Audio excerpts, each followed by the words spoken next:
لا حول ولا قوة إلا بالله العلي العظيم حسبنا الله ونعم الوكيل نعم المولى ونعم النصير وهو على كل شيء قدير أعوذ بالله من الشيطان اللعين الرجيم بسم الله الرحمن الرحيم الحمد لله رب العالمين الصلاة والسلام على أشرف الأنبياء والمرسلين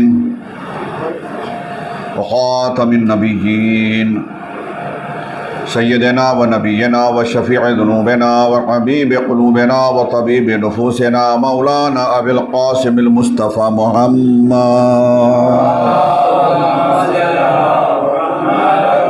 وعلى آله الطيبين الطاهرين المعصومين المنتجبين المنتخبين المظلومين أذهب الله عنهم الرجس وطهرهم تطهيرا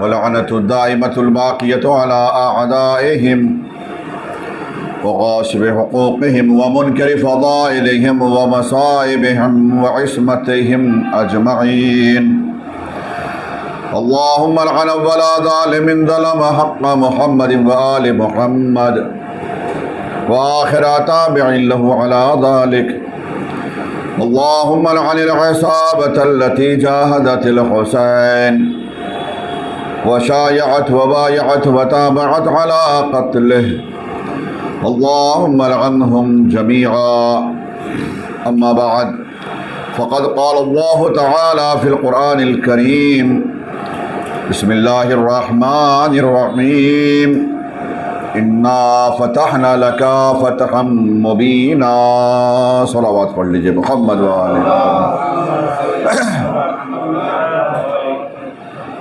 سورہ فتح کی پہلی ہی آیت ہے جس کے ذیل میں ہماری یہ مسلسل مجالس ہو رہی ہیں اور جو معروضات آپ کی خدمت میں پیش کیے جا رہے ہیں یقیناً اذہان عالیہ میں محفوظ ہوں گے۔ اسلامی جنگوں میں ان جنگوں کا اصل پس منظر کیا ہے اور ان جنگوں میں علی کا کردار کیا ہے، اس عنوان کے تحت ہماری گفتگو ہو رہی ہے۔ جنگ بدر کے حوالے سے جو کہ اسلام کی پہلی ہی جنگ ہے، اور میں نے عرض کیا تھا کہ مدینہ کی زندگی جو 10 سال کی زندگی ہے اس میں 80 جنگیں رسول اللہ کو لڑنی پڑی، مگر ان 80 جنگوں میں جن کو غزوات بھی کہا جاتا ہے، کچھ جنگیں ایسی ہیں جس میں رسول خود شریک ہوئے اور کچھ ایسی جنگیں ہیں جن میں رسول اللہ خود شریک نہیں ہوئے، ان کو سرایا کہا جاتا ہے۔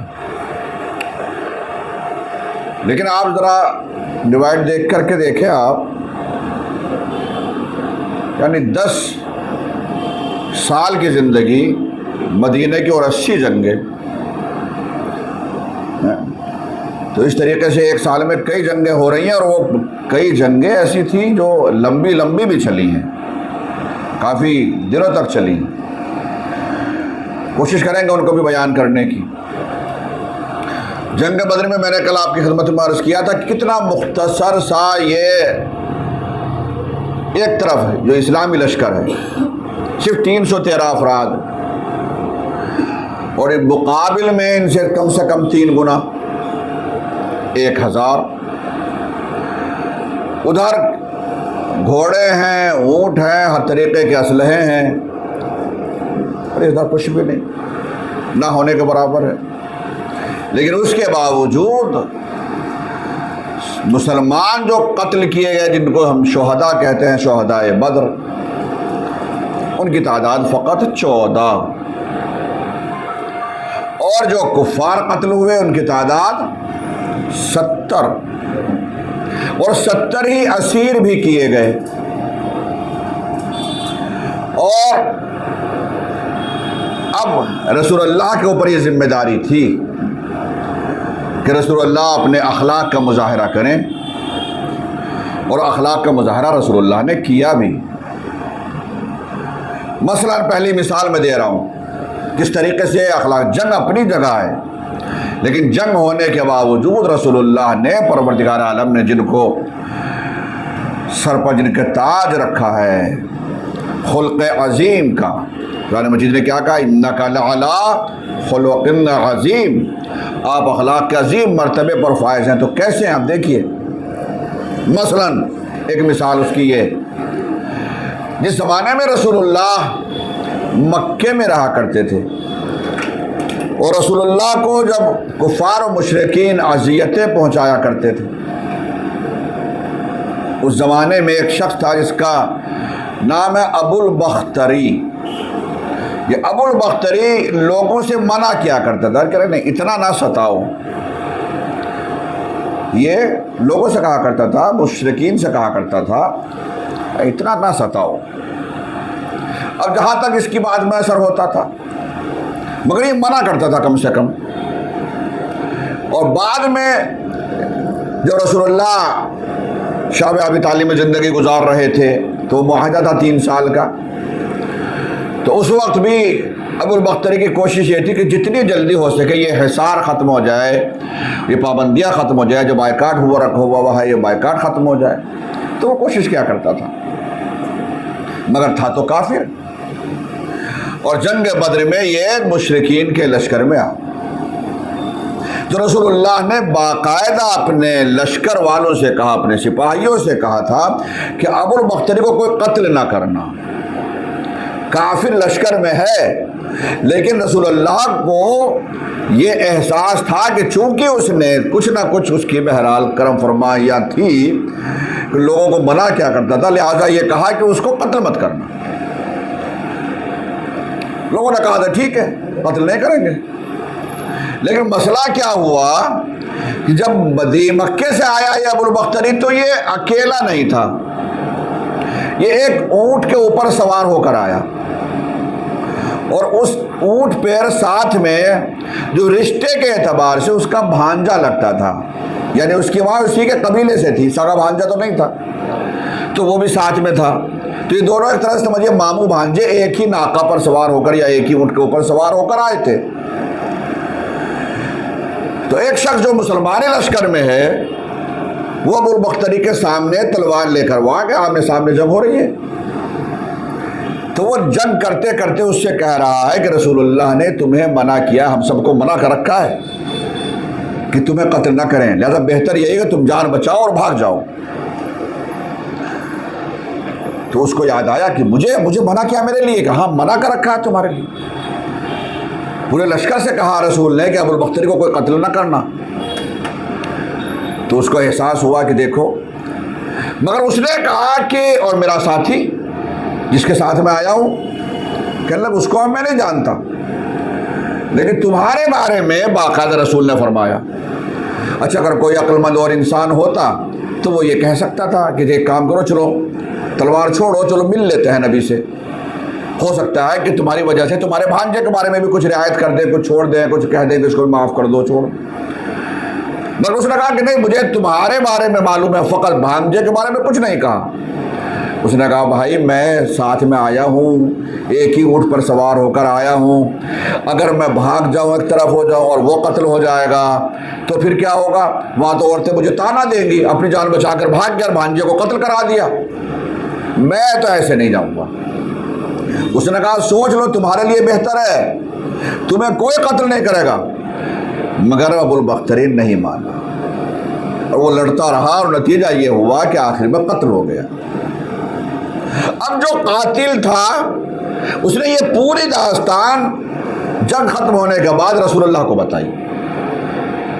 جیسے میں نے کل عرض کیا تھا کہ مقتولین میں تلاش کیا جا رہا تھا کون قتل ہوا کون نہیں ہوا، جس طریقے سے ابو جہل کو تلاش ہو رہی تھی اسی طریقے سے پھر وہاں لاش ملی ابو البختری کی، اور لوگوں نے سے رسول نے منع کیا تھا۔ تو رسول نے پوچھا، تو اب جو یہ قاتل ہے مسلمان ہے، اب یہ قاتل ہے، یہ گیا رسول کے پاس کہ یا رسول اللہ میں نے قتل کیا، مگر میری مجبوری یہ تھی کہ میں نے اس کو ساری بات بتائی. میں نے کہا تھا کہ رسول نے منع کیا ہے, ہم تمہیں اب قتل نہیں کرنا چاہتے, لیکن اس نے یہ کہا کہ میرے ساتھ تو بھانجا بھی ہے, یا تو اس کو بھی چھوڑ. وہ ساری بات بتائی. عام طور سے رسول اللہ جب کوئی قتل کیا کرتا تھا, مثلا تکبیر کی آوازیں بلند ہوتی تھی, نعرے لگا کرتے تھے, یا مثال کے طور پر شاباشی دیا جاتی تھی, اس پورے واقعے کو سننے کے باوجود رسول اللہ نے ایک لفظ نہیں استعمال, ایک لفظ نہیں بولا, نہ تعریف میں نہ مذمت. رسول اللہ خاموش ہو کر بیٹھ گئے. یعنی رسول اللہ کو افسوس ہوا کہ کاش یہ بچ جاتا, چونکہ اس نے میرے ساتھ کچھ نہ کچھ احسان کیا ہے. یہ بھی رسول اللہ کے اخلاق کی ایک چھوٹا سا ایک نمونہ ہے. صلوات پڑھ لیجئے محمد وآل محمد.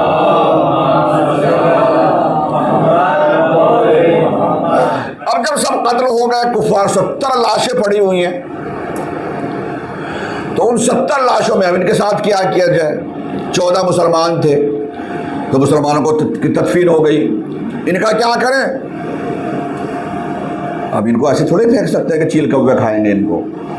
رسول نے فرمایا نہیں, گڑھا کھودا جائے, بلکہ کہا کہ قریب میں کوئی کنواں تھا اور ساری لاشوں کو اس کے اندر ڈال دیا گیا. ان کافروں کی لاشوں کو بھی کہ احترام کے ساتھ کہ اس کے اندر ڈال دو, اوپر سے مٹی ڈال دو اور اسے بند کر دو ایک گڑھے کے اندر, کنویں کے اندر. اس طریقے سے کفار و مشرکین کی لاشوں کو بھی اس طریقے سے ڈالا گیا. اچھا, لاشوں کو لے جایا نہیں جاتا تھا.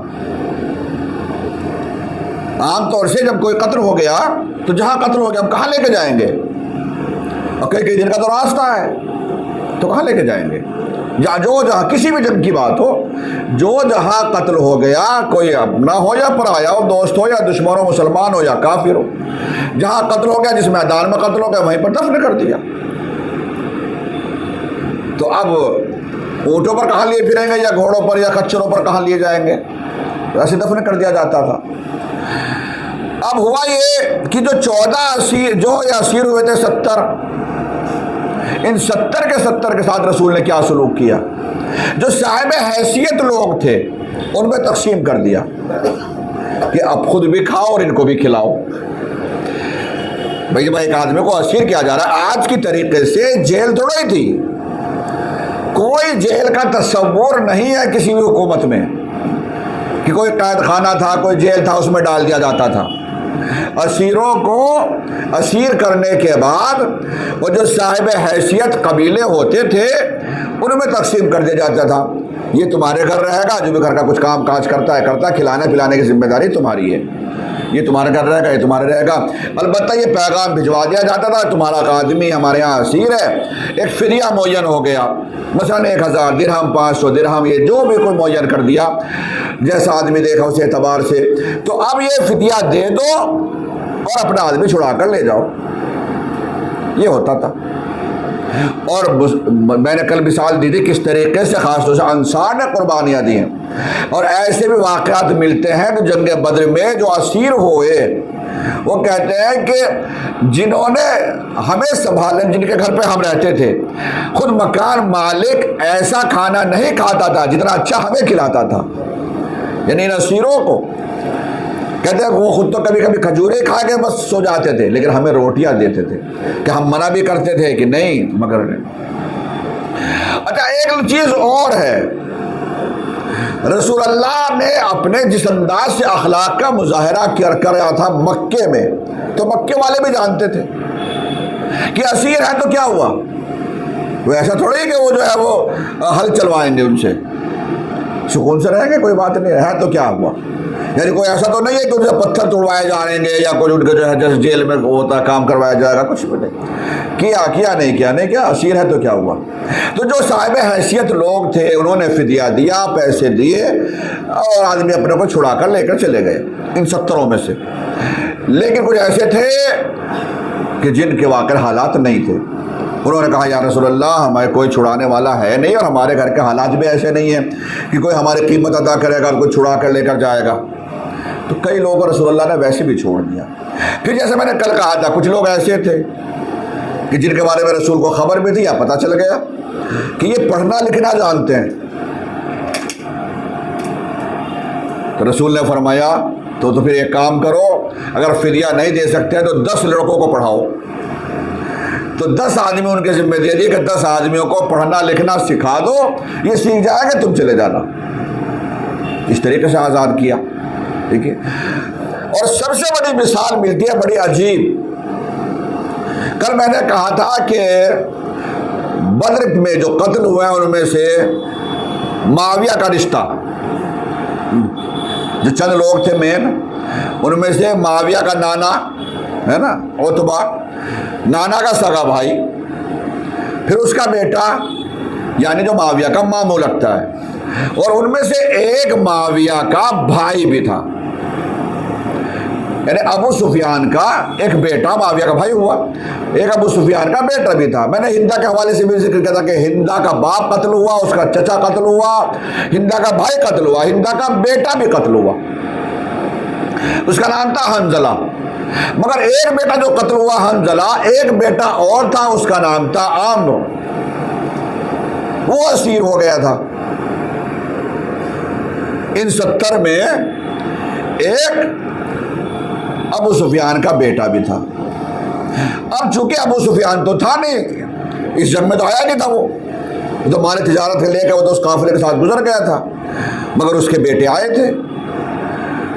تو جب پتہ چلا ابو سفیان کو، لوگوں نے بتایا کہ تمہارا ایک بیٹا تو قتل ہو گیا، مگر ایک اسیر ہے، اس کو چھڑوا لاؤ، فدیہ دو، چھڑوا لو۔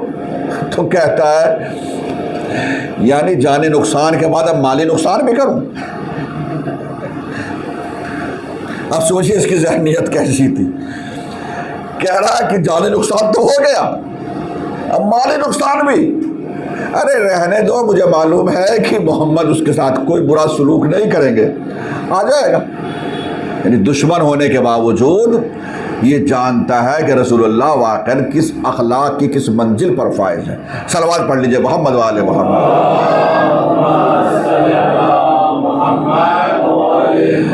اچھا کچھ دن تک انتظار ہوتا رہا، شاید ابو سفیان آ جائے، چھڑا کر لے جائے، چھڑا کر لے جائے، مگر نہیں لے کے گیا۔